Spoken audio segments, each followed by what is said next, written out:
মেয়ের হত্যার বিচার নিয়ে রামিসার বাবা যে কথাগুলো বলেছে তা কলিজা কেঁপে ওঠে। সেটি শুনলে আপনি কলিজা কেঁপে উঠবে।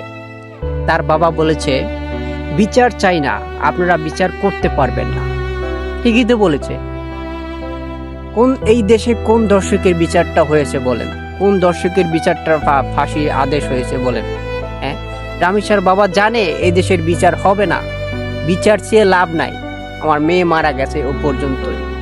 সে আরো বলেছেন, আমার মেয়ে আর ফিরে আসবে না, আপনাদের বিচারের কোনো উদাহরণ নেই, এটা বড়জোর 15 দিন চলবে, আবার কোনো একটা ঘটনা ঘটবে, এরপর এটা ধামাচাপা পড়ে যাবে। কতটা আক্ষেপ নিয়ে কথাগুলো বলেছে জানেন? একটা বাবা কতটা আক্ষেপ নিয়ে কথাগুলো বলতে পারে, কারো কি ধারণা আছে? একটা বাবা মা একটা মেয়েকে, একটা সন্তানকে কতটা কষ্ট করে তারা লালন পালন করে বড় করে, কোনো আইডিয়া আছে? একটা বাবা না খেয়ে না পড়ে তার ছেলে মেয়েদের জন্য জীবনটা পর্যন্ত দিয়ে দেয়, আর সেই ছেলে মেয়ে একটু ডাঙ্গর হলে বা একটু বড় হলেই তাদের জীবন থেমে যায়। আমরা কোন সমাজে বাস করি বলুন?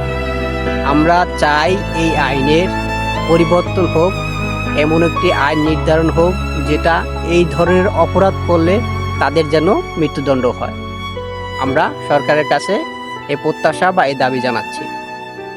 আর যেন রামিসার মতো আর কোনো মেয়ের যাতে এভাবে ধর্ষিত না হয়, এভাবে প্রাণ দিতে না হয়, আমরা সেটা চাই।